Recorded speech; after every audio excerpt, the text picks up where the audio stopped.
സംസ്ഥാനത്തെ സ്വകാര്യ ബസ് ഉടമകൾ വീണ്ടും അനിശ്ചിതകാല സമരത്തിലേക്ക്. വിദ്യാർത്ഥികളുടെ കൺസെഷൻ ചാർജ് വർദ്ധിപ്പിക്കുന്നതിനെ സംബന്ധിച്ച് ഗതാഗത വകുപ്പ് സെക്രട്ടറി വിളിച്ചു ചേർത്ത യോഗത്തിൽ തീരുമാനമാകാത്തതിനെ തുടർന്നാണ് വീണ്ടും സമരത്തിന് ആഹ്വാനം ചെയ്തിട്ടുള്ളത്. വിദ്യാർത്ഥികളുടെ മിനിമം ചാർജ് 5 രൂപയാക്കാതെ പിന്നോട്ടില്ലെന്നാണ് ബസ് ഉടമകളുടെ നിലപാട്. ജസ്റ്റിസ് രാമേന്ദ്രൻ കമ്മീഷൻ കഴിഞ്ഞ ബസ് ചാർജ് വർധന സമയത്ത് സർക്കാരിന് കൊടുത്ത മിനിമം ചാർജ് 5 രൂപ എന്നതും അതുപോലെ തന്നെ സാധാരണ യാത്രാ നിരക്ക് 50% ആക്കണമെന്നുള്ള ആവശ്യത്തിൽ ഞങ്ങൾ ഉറച്ചു നിൽക്കുകയാണ്. ജസ്റ്റിസ് രവിരാമൻ കമ്മീഷൻ റിപ്പോർട്ടിൽ ഈ കാര്യങ്ങളൊന്നും പ്രതിപാദിക്കുന്നില്ല എന്ന് മാത്രമല്ല ഒരു വർധനവും തയ്യാറല്ലാത്ത സാഹചര്യത്തിലാണ് ഞങ്ങൾ ഇനി ഈ വിഷയവുമായി ബന്ധപ്പെട്ട് സർക്കാരിന്റെ മുമ്പിൽ ഞങ്ങൾ നോട്ടീസ് കൊടുക്കാൻ പോവാണ്. ഞങ്ങൾ എല്ലാവരും കൂടി ഒരുമിച്ച് യോജിച്ച് ചേർന്ന് തീരുമാനം നിശ്ചയിക്കും. അതിന്റെ അടിസ്ഥാനത്തിൽ അനിശ്ചിതകാലത്തേക്ക് സർവീസുകൾ നിർത്തിവെച്ചുകൊണ്ടുള്ള സമര പരിപാടിയിലേക്ക് നീങ്ങാനാണ് ഞങ്ങൾ ഉദ്ദേശിക്കുന്നത്.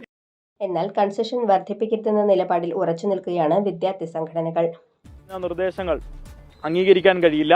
ഞങ്ങളുടെ നേരത്തെ നിശ്ചയിച്ചിട്ടുള്ള തീരുമാനപ്രകാരം ഇപ്പോൾ ഉള്ള സ്റ്റാറ്റസ് കോ നിലനിർത്തണം എന്നുള്ള ആവശ്യമാണ് ഞങ്ങൾ മുന്നോട്ട് വെച്ചത്. ഏതെങ്കിലും തരത്തിൽ കൺസെഷൻ വർധന ഉണ്ടായാൽ അതിശക്തമായിട്ടുള്ള സമരങ്ങളുമായി കേരളത്തിലെ പ്രതിപക്ഷ വിദ്യാർത്ഥി സംഘടനകളുടെ നിലയിൽ ശക്തമായിട്ട് തന്നെ മുന്നോട്ട് വരുമെന്ന് ഒരിക്കൽ കൂടി സൂചിപ്പിക്കുന്നു. വിദ്യാർത്ഥികളുടെ പോക്കറ്റ് അടിക്കുന്ന സമീപനം ഈ ഗവൺമെന്റിന്റെ ഭാഗത്തു നിന്നും മാറണമെന്നാണ് MSFന് പറയാനുള്ളത്. ഈ തുകയിൽ മുന്നോട്ട് പോകാൻ പറ്റില്ല എന്നുള്ള നിലപാട് പറയുന്ന സമയത്ത് ABVP അതിന് അംഗീകരിക്കാൻ വേണ്ടി തയ്യാറല്ല. വെള്ളിയാഴ്ച ബസ് ഉടമകൾ തൃശൂരിൽ യോഗം ചേർന്ന് സമര തീയതി പ്രഖ്യാപിക്കും.